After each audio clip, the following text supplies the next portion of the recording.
nekk ab marche boo xam ne li ñuy sàkk mooy libération wu détenu Farba Ngom ak situation réew mi jàpp nañ ne justice à deux vitesses moo am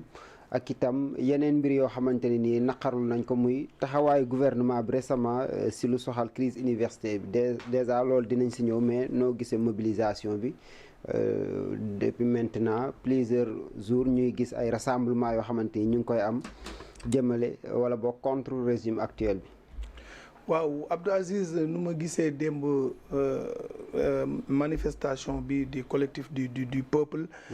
li ma si njëkk a jàngat moom mooy ne la spontanéité bi nga xamante ni ces temps-ci moom mooy surgir et si fekkee ne l'opposition dafay woote ay manifestation fi mu toll nii jaratul sensibiliser jaratul di def sax ay pub yu bëri nga gis ne présentement nit ñi dañoo approprié wu pour jóg pour faire face à ce régime je pense que dañ ko def nag d'une façon républicaine parce que gis nañ ne la daan xew tey xewatul mais nit ñi saa bi nga xamante nii naqar jot na wala am na lu ñuy porter benn combat bu ñuy porter spontanéité bi man laa si gën a def jàngat moom mu ne dañuy ñëw volontairement xaaruñ ku leen woo ku si nekk da nga ko jël def ko sa yëfu bopp loolu nag je pense que dafa war a nekk benn alerte si le régime bi nga xamante ni moom moo fi nekk et jusqu'au jour d'aujourd'hui je pense que ñoom tiré guñ ci seen épingle du jeu c'est-à-dire jëlaguñ ci leçon yu ñu ci war a jël le cas de Farba Ngom waxoon naa ko dama koy dolli di ko waxaat guddal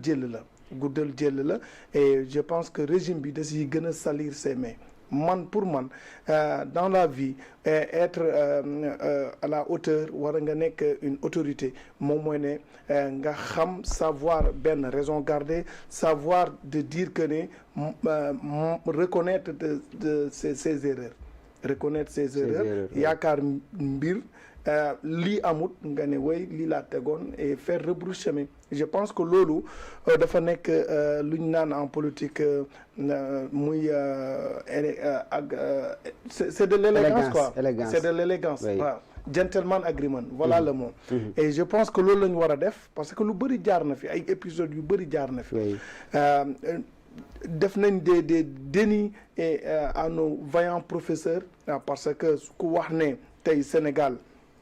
nga jox ay raisons médicales une personne ñëw teg des raisons médicales ñoom ñu ne non indi des éminents professeurs ñoo xam ne ñoom ñoo ko indi ñooñu nekk en phase avec ñi nga xamante ni ñoom ñoo leen précédé et taxul dara ñu jël ci des décisions bàyyi ko mu dem ne serait-ce que pour ces raisons médicales surtout une personne boo xamante ni nekk na en mesure am des mesures de garant pour ñu takkal ko bracelet wala mettre jox ko liberté provisoire après que les choses se poursuivent je pense que ne loolu la ñu waroon a def loolu jàpp loolu avantage boobu noonu romb na leen ok ñu bàyyi ñu dem ki nga xamante ni yow da nga wax ne c'est un corrupteur et un corrompu je pense que soo demee ba bàyyi le corrupteur man gisuma ban raison nga mun a teg pour que ne le corrompu nga reste ko ci lien de détention loolu jàll beneen occasion bu jàll nit ñi yëpp fustiger ko naqarlu ko loolu troisième point bi tey nga jógee ci ay 125 milliards daanu si ba ay deux téléphones portables ay nangam je pense que très franchement amul quelque chose boo xamante ni lu tenace la lu tax le dossier de Farba Ngom di continuer jusqu'à présent donc j'invite à l'autorité j'invite c'est-à-dire à l'État central surtout le président de la République mu fexe xool nu muy s'en débarrasser de ce dossier. Très bien am na solo monsieur Diarra mobilisation contre le régime actuel ñoom moom lañ def ñu nemmeeku si aussi parti démocratique sénégalais muy PDS ak aussi Front pour la défense de la République muy FDR daanaka muy ñi gën a fës si langue politique bi faree si kujjee politique bi ak aussi waa Alliance pour la République ndax ni mel nekkul bokk commencé wul nekk ab tànqam lu par rapport ak xëy na mobilisation yi nga xam ne def nañ ko yëpp si mois yi ñu génn. voilà merci Abdou Aziz. moi je crois que dama war a également ci biir nuyoo bi également. dafa baax également ma nuyu suma camarades yi nga xam ne dañu nekk Alliance pour les gens de la République. di nuyu secrétaire exécutif bi di nuyu également donc bureau politique bi ak l'ensemble des camarades yi nga xam ne ñu ngi ci Alieu ci nuyu particulièrement aussi commune de Grand Dakar parce que nag falaa soxee ko wax dëgg yàlla tey jii su ma fi nekkee gannaaw yàlla commune de Grand Dakar moom fi indi nekk naa fa conseil municipal 2014 2021 nekk naa fa adjoint au maire ba tey ma nekk secrétaire national donc ma nekk tey coordonnateur national du parti Alieu benn élément bu am importance aussi mooy ñun suñu parti dañu intégré récemment la coalition Diomaye président loolu aussi mu nekk beneen taxawaay boo xam ne dafa baax ñu leeral ko Sénégalais yi parce que ku ci nekk si ñun rek dafa am ay option politique ak ay engagement xam da nga ko jël vis-à-vis des Sénégalais parce que jàpp nga ni réew mi ñun ñëpp a ko bokk te réew mi mënuñu ko séddoo donc faaw ñu waxtaan pour trouver ay solution ay consensus pour jëmale suñu réew kanam maintenant par rapport à la préoccupation bi nga ma wax lii la marche du donc le collectif donc du peuple bi nga xam ne dafa déclencher une marche je crois que dans une démocratie man jàpp naa ni donc nit ñi à chaque fois ñu am lu leen métti dafa baax ñu génn di ñaxtu di wax seen xalaat parce que loolu dafa bokk ci démocratie l'expression donc l'expression liberté d'expression liberté d'expression yi dafa baax parce que loolu aussi dañ ko war a encadrer et puis dañ ko war a encourager xam nga ce qu'il faut éviter dans un pays aller vers des affrontements sanglants yoo xam ne mën na dégénérer ba ñu am ci ay pertes humaines wala leneen ak leneen man li ma jàpp mooy le collectif du peuple ay citoyens lañu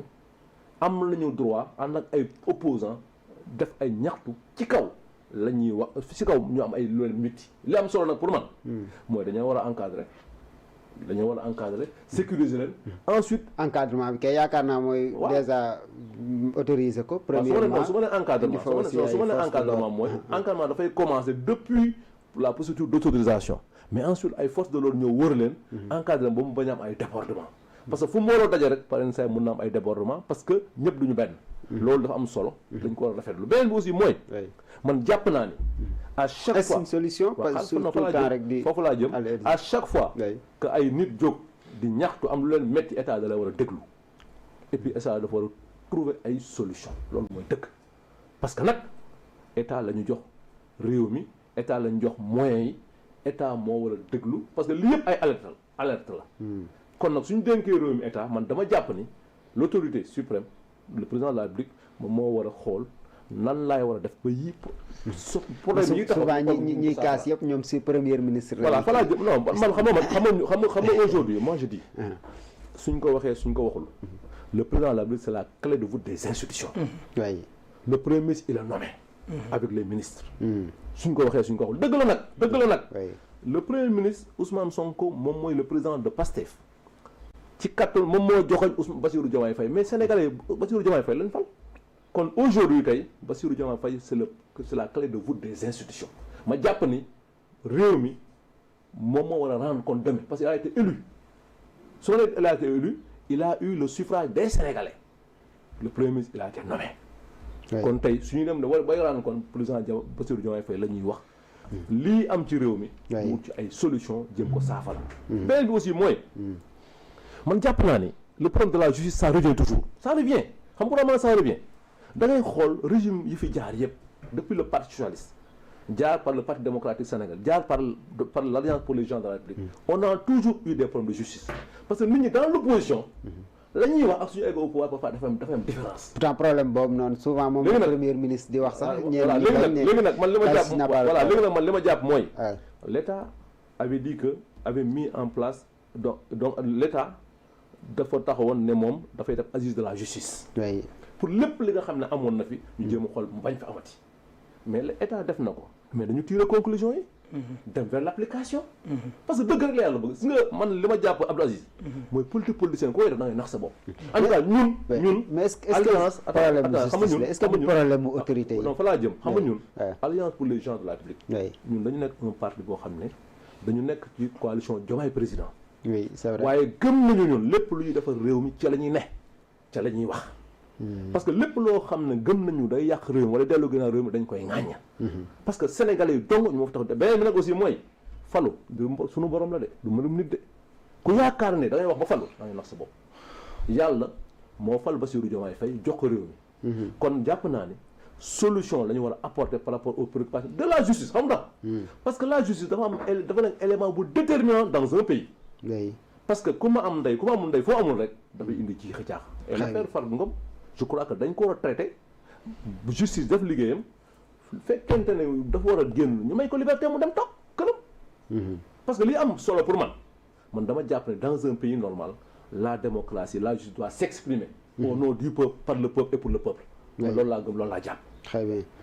am na solo vraiment monsieur Dia ñëwaatal par